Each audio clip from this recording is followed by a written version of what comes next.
हरियाणा के गुरुग्राम में प्रशासन का बड़ा एक्शन देखने को मिला। वहां अपराधी के अवैध मकान को जमींदोज कर दिया गया। शासन ने बुलडोजर चलाकर उनकी एक एक ईंट गिरा दी। इस कार्रवाई के लिए प्रशासन की तरफ से बुलडोजर भेजा गया। सबसे पहले बुलडोजर से मकान की दीवारों को तोड़ा गया। इसके बाद छतों को भी ढहा दिया गया, जिससे पूरा घर मलबे में तब्दील हो गया। इसके बाद सिर्फ धुएं का गुबार देखने को मिला। बताया गया कि प्रशासन की ये कार्रवाई कई घंटों तक चली और इस बीच घर को खाली भी करवा लिया गया था। इस कार्रवाई के समय वहां भारी संख्या में पुलिस के जवान तैनात रहे ताकि हालात बिगड़ने पर उस पर काबू किया जा सके। पुलिस के मुताबिक सूबे गुर्जर नाम की गैंगस्टर पर 42 से ज्यादा मुकदमे दर्ज हैं और वो जेल में बंद है। उधर रूस वर्सेस यूक्रेन का खेल जबरदस्त मोड़ ले सकता है, क्योंकि कहा जा रहा है कि अब वो हो गया है जो अब तक नहीं हुआ था।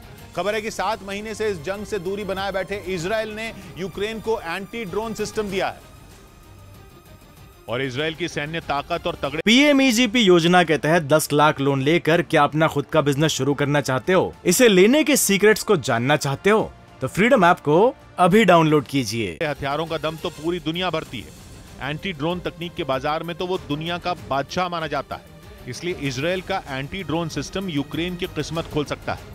इजराइल के मीडिया में चर्चा का बाजार गर्म है कि वहां की एक डिफेंस कंपनी ने यूक्रेन को एंटी ड्रोन सिस्टम डिलीवर किया है और इसके लिए उसने जरिया बनाया यूक्रेन के पड़ोसी पोलैंड को। एंटी ड्रोन सिस्टम पहले पोलैंड तक पहुंचाया गया और वहां से वो आखिरकार यूक्रेन की सेना के हाथों में गया।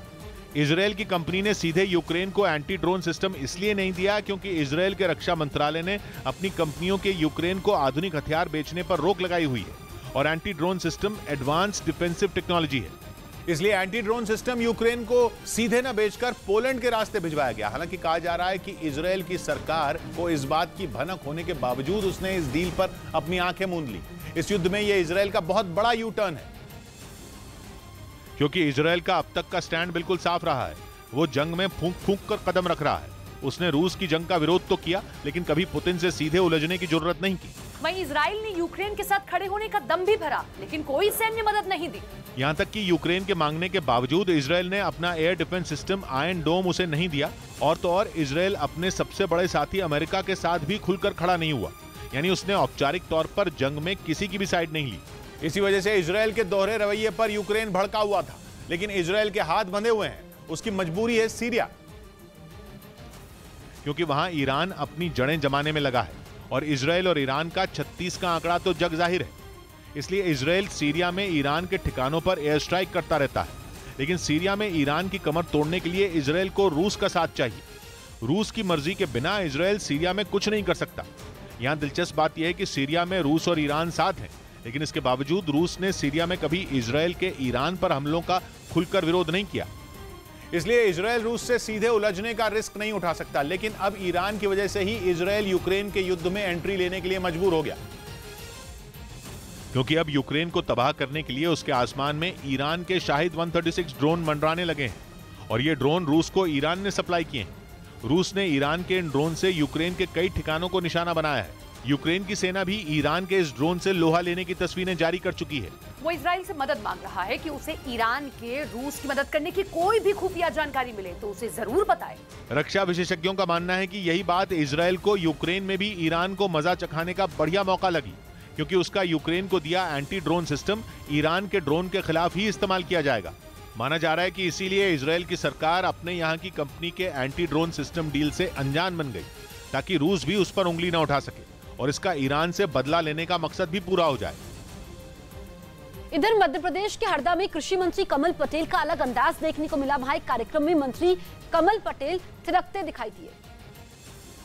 हरदा में मंत्री कमल पटेल लंगड़ी भजन प्रतियोगिता में शामिल होने पहुंचे थे। इस बीच अलग अलग लोकगीतों के साथ मंत्री कमल पटेल थिरकते दिखे।